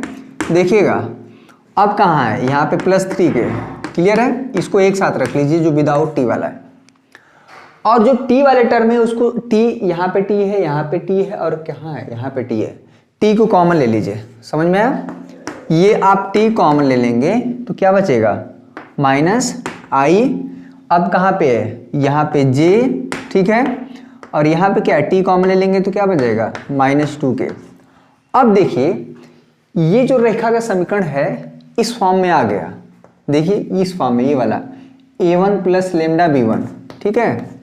ये जो है हमारा फॉर्म आ गया r equal to a1 plus, चूंकि यहाँ पे t है तो t को t रहने दीजिए, b1। ठीक है, आ गया ना ये। तो यही हमारा काम करेगा a1 का और यही हमारा काम करेगा b1 का। बार बार हम फोकस करें, इसमें भी ऐसे कुछ करेंगे। ठीक है, इसको भी पूरा मल्टीप्लाई करके तो ये हो जाएगा a2 प्लस s b2। ठीक है, a2 हमारा निकल जाएगा, b2 निकल जाएगा। अगर आपको a1 b1 a2 b2 पता है, फिर से इसी फार्मूले में रख देंगे तो दोनों रेखाओं के बीच की न्यूनतम दूरी निकल के आ जाएगा। समझ में आ गया? पसंद आ रहा वीडियो लाइक करिए। ठीक है, जितना लाइक करेंगे उतना ही हमारा हौसला बुलंद होगा। और मैराथन क्लास है तो आप थोड़ा सा पेशेंस रखिए और कोशिश हमारा रहता है कि चीज़ों को आप एक दिन में ख़त्म करें। ठीक है, और रिवीजन हम चैप्टर वाइज लेसन 1 से शुरू करेंगे। अभी जो है हमारा एक कल प्लेन खत्म हो जाएगा और आज जो है ये इसके सारे क्वेश्चन हम करा ही रहे हैं। ठीक है, क्वेश्चन नंबर 13 देखिए। क्वेश्चन नंबर 13 बहुत आसान है। क्वेश्चन नंबर 13 देखिए, कह रहा है कि सिद्ध कीजिए कि ये दोनों रेखाएं, पहली वाली रेखा ये है, दूसरी वाली रेखा ये है, दोनों लंबवत हैं, परपेंडिकुलर हैं एक दूसरे के। तो कॉन्सेप्ट देखिएगा और इस क्वेश्चन को करने के लिए करते क्या है वो भी देखिएगा, बहुत इंपॉर्टेंट है। देखिए, ये जो रेखा दिया है, ये रेखा ऐसी है जिसका दिक् का अनुपात 7 है -5 है। यही हमारा क्या होता है, यही होता है a1, यही होता है बच्चा b1। ठीक है, यही होता है हमारा c1 और ये क्या होता है a2, ये होता है b2 और ये होता है c2। और ये एक स्ट्रेट लाइन का इक्वेशन है जो कि 5 - 2, अगर यहाँ पे कुछ नहीं है तो z - 0 आप कर सकते हैं। ठीक है, z - 0 कर सकते हैं, यानी कि एक स्ट्रेट लाइन का इक्वेशन है जिस लाइन का दिक् अनुपात 7 है -5 है 1 है और वह लाइन 5 - 2, 0 से पास हो रही है। ठीक है, दूसरी वाली लाइन अगर यहाँ पे कुछ नहीं समझ आ रहा तो आप कर सकते हैं x - 0, y - 0, z - 0। एक दूसरी वाली लाइन है जिसका दिक् अनुपात 1, 2 और 3 है और यह लाइन 0, 0, 0 से पास हो रही है। खैर हमको उससे मतलब नहीं है, हमें दिखाना है कि दोनों लाइन क्या हैं, परपेंडिकुलर है। मेरे प्यारे बच्चों, मेरे वीर योद्धाओं, मेरे शेर, आप इस बात को समझिए कि अगर एक लाइन x -x1/a1 y-1/b1 एक लाइन L1 है, एक लाइन L2 है, दोनों लाइन परपेंडिकुलर होती हैं। उसकी कंडीशन हमने निकाला था कि a1 × a2 plus b1 × b2 plus c1 × c2 का मल्टीप्लिकेशन का सम अगर 0 आ रहा है तो निश्चित रूप से ये दोनों रेखाएं क्या होंगे, परपेंडिकुलर। तो यहाँ पे a1 की वैल्यू देखिए c1, b1 की वैल्यू हमें दिखा ये है -5 और c1 की वैल्यू क्या है 1 है। ठीक है, ये जो फार्मूला यूज हो रहा है वो चीज़ हमने यहाँ पे डिस्कस कर दिया। अगर समांतर आपको दिखाना है, ठीक है, तो समांतर दिखाने का क्या है, a1/a2 b1/b2 = c1/c2। चलिए यहाँ पे a2 देखिए, a2 क्या है 1 है, b2 क्या है 2 है और c2 क्या है 3 है। चलिए a1 × a2 plus b1 × b2 plus c1 × c2 multiply करके देखिए, a1 × a2 बोले तो 7 × 1 -5 × 10 कितना हो जाएगा -10। ये हो जाएगा 1 × 3 कितना हो जाएगा 7 + 3 10 हो जाएगा, 10 - 10 = 0।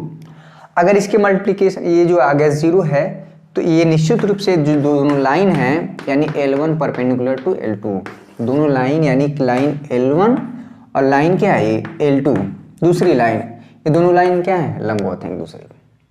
यही है बेसिक सा चीज़ है कि लंबवत होने के लिए आपको दिखाना पड़ेगा कि a1 × a2 plus b1 × b2 plus c1 × c2 = 0 और यहाँ पे 0 आ गया है तो हम तुरंत कहेंगे कि पहली वाली जो लाइन है दूसरी वाली लाइन क्या है लंबवत है। ये सारी चीज़ें मिस्टेक नहीं होना चाहिए। a1 b1 c1 a2 b2 c2 question में अगर नहीं बोला है तो हमेशा दिक् अनुपात होता है, अगर नहीं क्वेश्चन बोल दिया कि दिक् कोसाइन है तो यही हमारा क्या हो जाता है L1 m1 n1 L2 m2 n2। ठीक है, तो उस केस में हम L1 × L2 plus m1 × m2 plus n1 × n2 = 0 दिखाएंगे। ठीक है, क्लियर हो गया। अब देखिए एक तगड़ा क्वेश्चन और हम करते हैं, पीछे से हम कर रहे हैं, कोई खैर दिक्कत है नहीं। क्वेश्चन नंबर 12 बहुत ही इंपॉर्टेंट क्वेश्चन है। हजारों क्वेश्चन ऐसे बन सकते हैं। इस तरह के क्वेश्चन आपके बोर्ड एग्जाम में पूछे गए हैं। क्वेश्चन नंबर 12 और 11 में उल्टा चल रहा है। खैर कोई इशू है नहीं, इधर के क्वेश्चन पूछे भी जाते हैं। ठीक है, क्वेश्चन नंबर 12 देखिए, मजेदार क्वेश्चन है। क्वेश्चन नंबर 12 बहुत ही जबरदस्त क्वेश्चन, बहुत ही इंपॉर्टेंट क्वेश्चन। इसलिए इंपॉर्टेंट ये नहीं कि देखने में टेढ़ा लग रहा है, इंपॉर्टेंट ये है, देखिए इसमें क्या चीज है कि ये जो स्ट्रेट लाइन का इक्वेशन है यहाँ पे सीधे नहीं दिया है, यहाँ पे y के साथ 7 चिपक गया है। ऐसा नहीं होना चाहिए, x -1 होना चाहिए, 1 - x है। ठीक है, यहाँ पे इस 7x पहले होना चाहिए, बाद में होना, तो ये सारी चीजें उलट पलट दिया है। ठीक है, जो हमारा स्टैंडर्ड फॉर्म होता है कार्टेशियन फॉर्म, कार्तीय रूप में सरल रेखा का जो समीकरण होता है वो कायदे से x - x1 बाई a1, ठीक है, y - y1 बाई b1 और z - z1 by c1 type का होना चाहिए। ठीक है, यानी x y z के साथ कोई भी नंबर मल्टीप्लाई नहीं होना चाहिए और ये x1 y1 z1 इधर होना चाहिए। तो इस सारी चीजों, ये जो लाइन L1 है पहली वाली लाइन और दूसरी लाइन L2 है, क्वेश्चन बोल दिया है कि दोनों लाइन परस्पर लंबवत हैं, परपेंडिकुलर हैं। तो P का मान बताइए, P के किस मान के लिए दोनों लाइन क्या होंगी, लंबवत होंगी। सबसे पहले देखिए यहाँ पे तो 1 - x है, आप माइनस कॉमन ले लीजिए। ठीक है, तो ये क्या हो जाएगा x - 1 और ये माइनस कॉमन आप नीचे चिपका दीजिए, कोई दिक्कत नहीं है। माइनस यहाँ पे है तो आप क्या कर सकते हैं, नीचे शिफ्ट कर सकते हैं।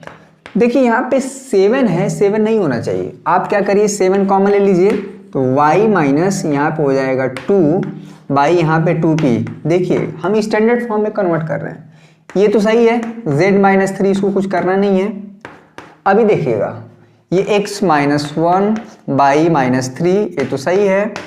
ये जो 7 यहाँ पे नहीं रहना चाहिए, देखिए ऊपर y - y1 टाइप का होना चाहिए। तो कैसे 7 कहाँ जाएगा, y - 2 बाई यहाँ पे 2p, ये नीचे कर सकते हैं 7।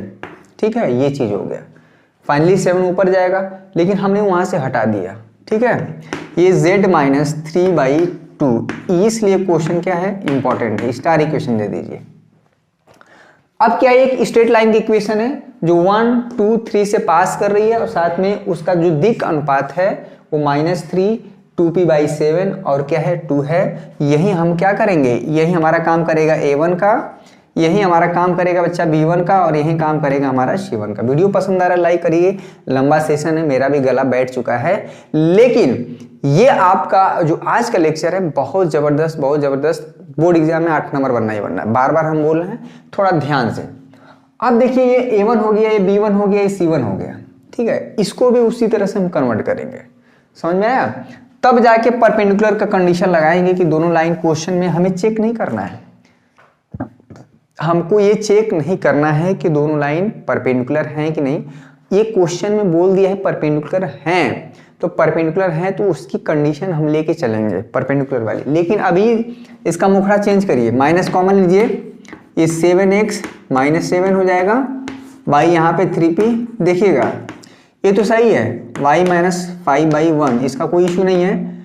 यहाँ पे माइनस, इसको क्या करना पड़ेगा, माइनस कॉमन लीजिए, z - 6/5 से यहाँ पे 7 कॉमन लेना चाहिए था, -7। ठीक है, तो यहाँ पे -7 कॉमन लेते हैं, तो ये हो जाता 1, यहाँ पे ये हो जाता -7। ठीक है, -7 कॉमन लेंगे तो यहाँ पे x - 1 हो जाएगा, ये हो जाएगा x - 1, ये 3p, यहाँ पे -7 क्या कर रहा है, इसको नीचे ला दीजिए, -7। ठीक है, ये तो y - 5/1, ये ठीक है, ये माइनस यहाँ शिफ्ट करिए, इसके साथ नहीं होना चाहिए।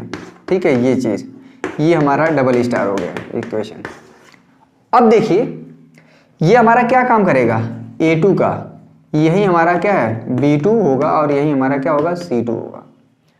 अब ये दोनों लाइन क्या है, परपेंडिकुलर है, तो परपेंडिकुलर है तो क्या होता है, ठीक देखिए ये स्टार परपेंडिकुलर टू क्या है, डबल स्टार, यानी पहली वाली लाइन दूसरी वाली लाइन के क्या है, परपेंडिकुलर हैं। तो क्या होता है, this implies that a1 × a2 b1 × b2 plus c1 × c2 = 0 होना चाहिए। एक कंडीशन हम लेके चलेंगे, समझ में। यही इंपॉर्टेंट है इसमें, दोनों लाइन यानी कि ये वाली लाइन और दूसरी वाली लाइन परपेंडिकुलर हैं, ठीक है। A1 इंटू A2 क्या है भाई, -3, A2 क्या है 3P यहाँ पे, ठीक है। B1 into B2 2P/7, 2P/7 यहाँ पे हो जाएगा 1, ठीक है। C1 इंटू C2 क्या हो जाएगा, C1 क्या है 2 है, C2 क्या है -5 है, इक्वल टू 0, ठीक है।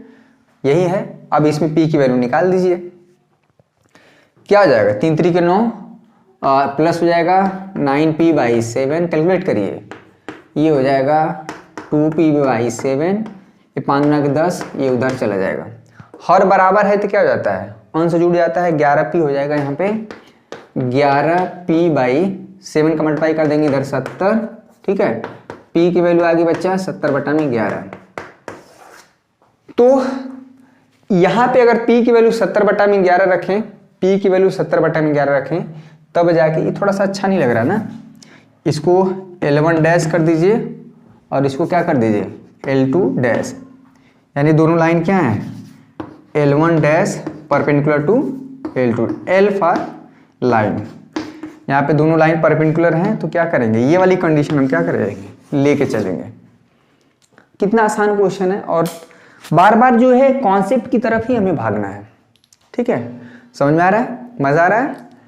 अगर चीज़ें पहले से आपको डाउट रही, काफ़ी दिन से लेक्चर नहीं पढ़ा था, थोड़ा बीच में इंग्लिश के कोर्स को भी कवर किया गया, ऐसा नहीं कि मतलब कुछ चीज़ें आपको नहीं मिल रही थी, खाली तो जा नहीं रहा था, कुछ न कुछ चीज़ें आपसे रिलेटेड ही दी जा रही थी, ठीक है। ये हो गया क्वेश्चन नंबर 11। नहीं, क्वेश्चन नंबर 12, दोनों रेखाओं के बीच का कोण ज्ञात करिए। क्वेश्चन नंबर 11 देखिए फटाक से, इस क्वेश्चन नंबर 11 तो बहुत आसान है। क्वेश्चन नंबर 11 देखिए, आपको बड़ी हैरानी होगी कि सर उल्टा पढ़ा दिए, मतलब पीछे से, कोई दिक्कत नहीं है। कॉन्सेप्ट अगर आपका क्लियर है तो चाहे पीछे से पढ़िए चाहे आगे से पढ़िए, ये एक्सरसाइज मेरे पॉइंट ऑफ व्यू से बहुत ज़्यादा इंपॉर्टेंट है। किसी भी साल का बोर्ड आप पेपर उठा लीजिए, सवाल आपको मिलेंगे। एक लाइन L1 है, एक लाइन L2 है, दोनों रेखाओं के बीच में हमें क्या बताना है, कोण बताना है, ठीक है। बहुत आसान है, बहुत ही आसान है, सिंपल है। अगर दो रेखाएं दी हुई हैं इस तरह से, ठीक है, अभी डिस्कस किए थे, तो क्या होता है, ये हम निकालेंगे यहाँ से, क्या निकालेंगे भाई, ये हमारा A1 हो जाएगा, यही हो जाएगा हमारा B1 और यही हमारा हो जाएगा C1, ये हो जाएगा A2, ठीक है, ये हो जाएगा B2, ये हो जाएगा हमारा C2, ठीक है। बहुत आसान है, दोनों रेखाओं के बीच में कोण। लेकिन ध्यान देने वाली बात है कि हमेशा स्टैंडर्ड फॉर्म में होना चाहिए, x वाला टर्म हमेशा पहले, x वाला टर्म हमेशा पहले, और इसके साथ कोई नंबर मल्टीप्लाई नहीं होना चाहिए, ठीक है। तो क्या फार्मूला था, A1 into A2, B1 into B2, ठीक है, C1 इंटू C2।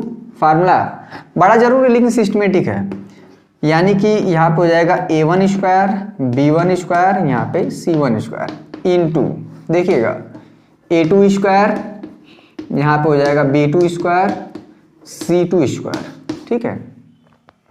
ये कॉस थीटा है, तो आप यहाँ पे वैल्यू रख के आराम से कैलकुलेट कर सकते हैं। ये A1 B1 C1 है, A2 B2 C है, C2 है। A1 B1 C1 क्या है, पहली वाली लाइन का दिक् अनुपात है, और A2 B2 C2 क्या है, दूसरी वाली लाइन का क्या है, दिक् अनुपात है। ये दो लाइन के बीच में, दो रेखाओं के बीच में कोण निकालना, ये जो फॉर्म होता है, ये जो दिया हुआ है, इसको बोलते हैं कार्तीय रूप, कार्टेशियन फॉर्म। क्या बोलते हैं भैया, कार्टेशियन फॉर्म। तब दोनों रेखाओं के बीच में कोण क्या होगा, कार्तीय रूप। अब एक वेक्टर फॉर्म भी होता है, अभी क्वेश्चन नंबर जो 10 का पहला और दूसरा है वो वेक्टर फॉर्म है, उसमें भी पूछ रहा है दो रेखाओं के बीच का कोण ज्ञात करिए, तो वो भी हम बता दे रहे हैं, बहुत सिंपल फार्मूला है, ठीक है। क्वेश्चन नंबर 10 डिस्कस करते रहे। क्वेश्चन नंबर 10 देखिए, इसमें बहुत ही आसान है, बस आपको देखिए हमने जो 6 फार्मूले बताए हैं उसमें हो सकता है ये शायद मेंशन नहीं किए थे, लेकिन इसको भी आप अभी डिस्कस करते रहे, क्वेश्चन आ गया है, बहुत आसान है। सीधे आपको जो 6 फार्मूले हैं आपको दिमाग में बैठाए रखने हैं और एकदम आसानी से क्वेश्चन लग जाएंगे, ठीक है। कह रहा है कि एक रेखा ये दिया है और एक दूसरी रेखा ये दिया है, ठीक है। ये कौन सा फॉर्म है, वेक्टर फॉर्म है, यानी कि सदिश रूप में दोनों लाइन का क्या दिया है, समीकरण दिया है। तो क्या करेंगे भैया, तो ये चीज क्या हो जाता है A1 और ये लेमडा के साथ ये क्या होता है B1, ठीक है। ये क्या होता है पूरा A2 और ये क्या होता है B2। अगर दो रेखाएं r equal to a1 plus lambda b1 line L1 है, r equal to a2 plus lambda into b2 एक लाइन L2 है। दोनों रेखाएं अगर के बीच का कोण थीटा है तो cos theta equal to b1 dot b2। देखिए ये वेक्टर फॉर्म है और इसके पहले वाला जो था कार्टेशियन फॉर्म था, ठीक है, x minus x1 by a1 equal to y minus y1 by b1, वो कार्टेशियन फॉर्म था, ठीक है। अगर वेक्टर फॉर्म में है तो दोनों रेखाओं के बीच का जो कोण है b1 डॉट b2, दो वेक्टर यानी कि यहाँ पे b1 है यहाँ पे b2 है, इसका डॉट प्रोडक्ट निकाल लीजिए। b1 का मॉड यानी कि जो वेक्टर b1 है उसका मैग्नीट्यूड इनटू वेक्टर b2 जो है उसका मैग्नीट्यूड, ठीक है, बहुत आसान है। सारा का सारा खेल यानी कि ये है हमारा b1, ये है हमारा b1 और ये हमारा क्या है b2 है। दोनों वेक्टर का डॉट प्रोडक्ट निकाल लीजिए, तो डॉट प्रोडक्ट कैसे निकलता है 3, ठीक है, 2 का 2 में हो जाएगा 4, 6 का 2 मल्टीप्लाई होगा 12। देखिए b1 डॉट b2 निकल गया, इसका कोई काम नहीं है, ठीक है। यहाँ पे देखिए b1 का मैग्नीट्यूड यानी पहले वाले वेक्टर का यानी कि 3 9 हो जाएगा, ये 4 हो जाएगा, ये 36 हो जाएगा इनटू, ठीक है, वेक्टर b2 का मैग्नीट्यूड, ये b2 मॉड लगा हुआ ना मैग्नीट्यूड परिमाण, 1 का स्क्वायर बोले तो 1, 2 का स्क्वायर बोले तो 4, 2 का स्क्वायर बोले तो 4, ठीक है। यही है भैया हमारा कॉस थीटा, ठीक है। ये तो मॉड इसलिए लगाया जाता है अगर नेगेटिव आए तो पॉजिटिव हो जाए। 4 12 4 16, 16 3 कितना हो जाएगा 19, 4 3 7 12 7 19, ठीक है। 9 4 13 और 13 36 कितना हो जाएगा 49, 49 का वर्गमूल 7, ये 9 हो जाएगा, 9 का वर्गमूल कितना हो जाता है 3, ठीक है। तो ये हो जाएगा 19 बटा में 7 के 21, ठीक है। तो थीटा की वैल्यू क्या आ गई कॉस इनवर्स 19 बटा में 21, ठीक है। चूंकि अंदर की जो ये अंदर की क्वांटिटी है नेगेटिव नहीं आया पॉजिटिव आया तो आप मॉड ऑलरेडी हटा दीजिए, तो 19 बटा में 21 यानी दोनों रेखाओं के बीच का जो कोण है वो क्या हो गया कॉस इनवर्स 19 बटा में 21। आसान है।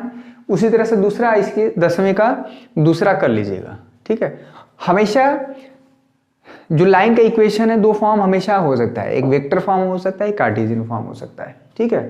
क्वेश्चन नंबर 9वां देखिए और 8वां देखिए। क्वेश्चन नंबर 9वां बहुत आसान है। क्वेश्चन नंबर 9वां, क्वेश्चन नंबर 9 देखिए, बहुत आसान क्वेश्चन है, ठीक है। सीधे फार्मूला हमने जो बताया ना शुरू वाला, बार बार देखिए, किताब है आपके पास खोल लीजिए। हमने एक बताया था कि अगर दो बिंदु दिए हुए हैं उसके कोऑर्डिनेट दिए हुए हैं, यहाँ पे 3 -2 -5, एक बिंदु भी है 3 -2, 6, इन दो बिंदुओं से पास होने वाली जो लाइन है इसका हमें इक्वेशन लिखना है, लेकिन दो फॉर्म में। क्या? एक सदिश रूप यानी वेक्टर फॉर्म और एक कार्टेशियन रूप यानी कि कार्टेशियन फॉर्म यानी कि कार्तीय रूप, ठीक है। बहुत आसान होता है। इसको हम देखिए, यही चीज हमारा क्या होता है, ये इसको हमने ओरिजिन कर लिया, इसको हम वेक्टर ए कर दिए और ये क्या हुआ, ये वेक्टर बी। वेक्टर ए होगा क्या, देखिए जो वेक्टर ए होगा वो कुछ नहीं होगा, क्या होगा, ये 3i कैप, ठीक है, ये -2j कैप, ये क्या हो जाएगा -5k कैप, ठीक है, ये हमारा ये हो जाएगा। और वेक्टर बी क्या हो जाता है, ये चीज क्या हो जाएगा 3i - 2j + 6k कैप, ठीक है। ये दो बिंदु है, अगर इसको पोजीशन वेक्टर के रूप में भी लिख सकते हैं और इसके वेक्टर फॉर्म भी लिख सकते हैं, ठीक है। तो वेक्टर ए हो गया और वेक्टर बी हो गया।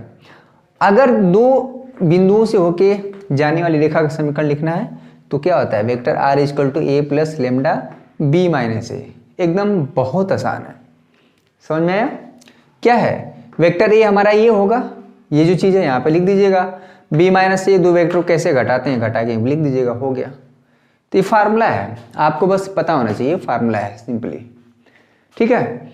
लेकिन कार्टेशियन फॉर्म में लिखना है तो कोई दिक्कत नहीं है, ये हमारा ऐसे भी काम करता है। ये x1 y1 z1 क्या है, x2 y2 और z2, बस यहीं पर रख दीजिए फार्मूला। ये लाइन का इक्वेशन है कब, जब दो दिए हुए बिंदु से पास होने वाली लाइन, मतलब लाइन पास हो, उसके क्या है कोऑर्डिनेट दिए हो, x1 y1 z1 x2 y2 z2, बस इसी फार्मूले रख देंगे, ठीक है। x - x1 क्या भाई 3, x2 - x1 करिए, 3 - 3 कर देंगे 0 हो जाएगा। y - y1 y minus Y one की वैल्यू माइनस है तो यहाँ पे +2 हो जाएगी, y2 माइनस वाई वन, यहाँ 3 माइनस ये 5 हो जाएगा, ठीक है। z माइनस z1 बोले तो 5 तो प्लस हो जाएगा, ऑलरेडी फार्मूले वाला माइनस है और z1 ऑलरेडी -5 है, ठीक है। z2 minus z1 6 minus plus 11 हो जाएगा, हो गया, लाइन के इक्वेशन हो गया, ठीक है। आप चाहे तो x1 y1 z1 की जगह x2 y2 z2 भी कर देंगे, लाइन की इक्वेशन नहीं बदलता है, ठीक है। आप बहुत ज़्यादा दिमाग लगाने की जरूरत नहीं है। और यही हमारा क्या होता है, x2 minus x1 y2 minus y1 z2 minus z1, यही क्या होता है, a b और c। दिए हुए लाइन का दिक् अनुपात निकालना, अगर दो बिंदु दिए हुए हैं तो कैसे निकलता है, a कैसे निकलता है भाई, x2 माइनस x1, b कैसे निकलता है, y2 माइनस y1, ठीक है, c कैसे निकलता है, z2 माइनस z1। तो यही तो होता है लाइन का इक्वेशन। अगर चाहे इस बिंदु x1 y1 z1 रख दीजिए, चाहे x2 y2 z2 रख दीजिए, हमें इंपॉर्टेंट है दिक् अनुपात a b c, ठीक ना। ये a है, b है, c है, क्लियर है। तो ये चीज़ है। क्वेश्चन नंबर 7, ठीक है। क्वेश्चन नंबर 8 देखिए, मूल बिंदु का निशान क्या होता है, 0 0 0, ठीक है। और एक दूसरा बिंदु दिया है क्या, 5 -2, 3 से जाने वाली रेखा का समीकरण। एक 0 0 0 हो गया, एक दूसरा दिया है तो x1 y1 z1 x2 y2 z2 काम करेगा, ठीक है। एक जगह पर 0 0 0 हो गया है, वही काम है। वेक्टर फॉर्म और कार्टेशियन फॉर्म दोनों इक्वेशन लिखना है, ठीक है, समझ में आ रहा है। क्वेश्चन नंबर 7 कह रहा है इस कार्तीय समीकरण का सदिश समीकरण, बहुत आसान है। क्वेश्चन नंबर 7 देख लीजिए, तुरंत काम खत्म हो जाए इसका। क्वेश्चन नंबर 7 देखिए, बहुत आसान है। क्वेश्चन नंबर 8 हो गया।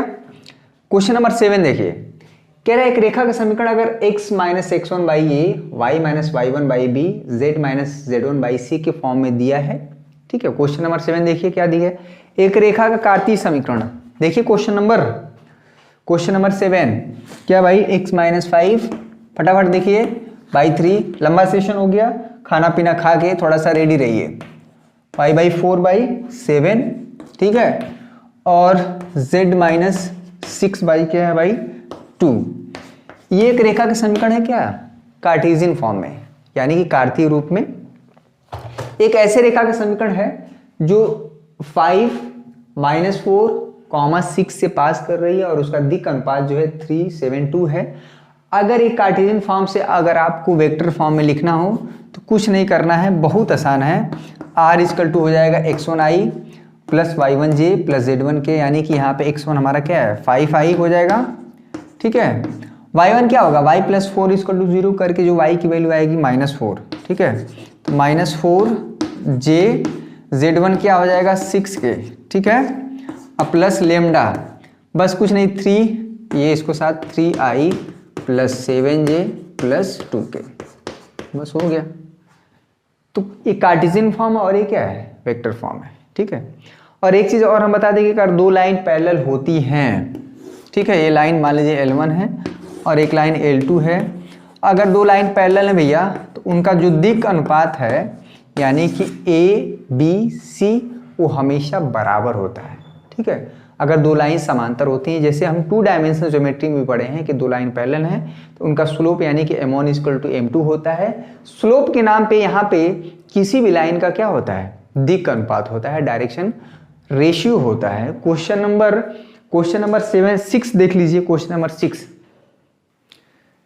नंबर 6 देखिए, आपके बुक में दिया हुआ है, कह रहे उस रेखा का कार्तीय समीकरण लिखिए। देखिए हमें क्वेश्चन याद हो गया, हम किताब रख दिए हैं।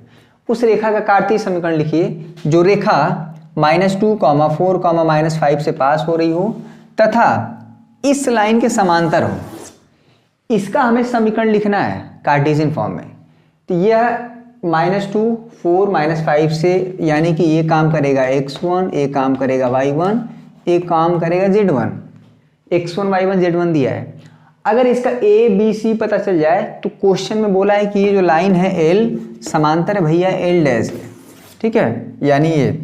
तो अगर दो लाइन समांतर होती तो क्या होता है, a b c दोनों लाइन का क्या होगा, समान होगा। किसी भी लाइन का अगर इक्वेशन लिखना है तो हमको एक पॉइंट मिल जाए और उस लाइन का दिक् अनुपात मिल जाए, यानी कि ए बी सी, तो उसका इक्वेशन हम क्या कर सकते हैं, इसका इक्वेशन क्या होगा, x minus X one by A, ठीक है, y minus Y one by B, और क्या z minus Z one by C, ठीक है। x माइनस एक्स वन बोले तो -2 तो प्लस हो जाएगा, a हमारा यही काम करेगा 3, y माइनस वाई वन बोले तो 4, b की वैल्यू क्या हो जाएगी 5, z माइनस जेड वन बोले तो माइनस वाला फार्मूला ऑलरेडी माइनस है, यहाँ पे 6, ये इसका इक्वेशन हो गया, किसका, इस वाले लाइन का। इसी का इक्वेशन लिखना था जो लाइन -2, 4, -5 से पास हो रही है, लेकिन इस वाली लाइन के क्या है, समांतर है। समांतर है तो ये ए बी सी दोनों लाइन का क्या होगा, समान होगा। क्वेश्चन नंबर 6 हो गया। क्वेश्चन नंबर 4 और 5 खुद से कर लीजिएगा, 2 क्वेश्चन मात्र इसी एक्सरसाइज में छोड़े हैं। 80 कितना मिनट का वीडियो हो गया, जो भी है आप 1-1.5 घंटे तो दे ही सकते हैं अगर 8 नंबर चाहते हैं, और यहाँ से आपको क्वेश्चन बहुत मिलेंगे। बार बार हम फोकस कर रहे हैं। एक लेक्चर हमारा कल जो है प्लेन का मिलेगा, वो भी 1-1.5 घंटे का होगा, देख लीजिएगा। 17 नंबर सदिश बीजगणित और ये हमारा 3D तैयार कर लीजिएगा, और साथ में मैट्रिक्स डिटरमिनेंट 13 नंबर, 17, 13, 30 नंबर तैयार कर लीजिए। आधा काम हमारा ऐसे हो गया, ठीक है। 4 नंबर पढ़ के आप क्या कर रहे हैं, 30 नंबर प्रतिलोम त्रिकोणमितीय फलन तैयार कर लीजिए, 5 नंबर 35, ठीक है। LPP तैयार कर लीजिए 5 नंबर 40। ऐसे थोड़ा सिलेक्टेड पकड़ लेंगे ना तो हमारा काम हो जाएगा, ठीक है। तो आई होप आपको ये सेशन पसंद आया होगा, काफ़ी लंबा सेशन चला, मज़ेदार था, इंटरेस्टिंग था, हंसी मजाक हमने आज नहीं किया बिल्कुल भी, क्योंकि चीज़ें अगर थोड़ा भी डाइवर्ट होता है ना तो कैलकुलेशन मेरा मिस्टेक होने लगता है, ठीक है। तो आई होप आपको वीडियो पसंद आया होगा, ये सेशन पसंद आया होगा, और कल एक बार और मेहनत करिएगा, एक ज़बरदस्त सेशन चलेगा। थोड़ा रेस्ट कर लीजिएगा, कल नहीं हो सकता, कल ना मिले तो परसों मिलेगा, ठीक है। लेकिन आप पूरा 1-1.5 घंटे समय देके आप पूरा अच्छे से कैलकुलेट करके आप अपना एक नोट्स बना लीजिए, कॉपी पे लिख लीजिए, और सवाल जरूर ना आएंगे, लिख लीजिए, 100% गारंटी के साथ करें, ठीक ना। उसमें भी 99 की बात नहीं है, 100% है, ठीक है। तो कल मिलते हैं कुछ ज़बरदस्त वीडियो के साथ, तब तक के लिए आप सभी का बहुत बहुत शुक्रिया। जय हिंद, जय भारत।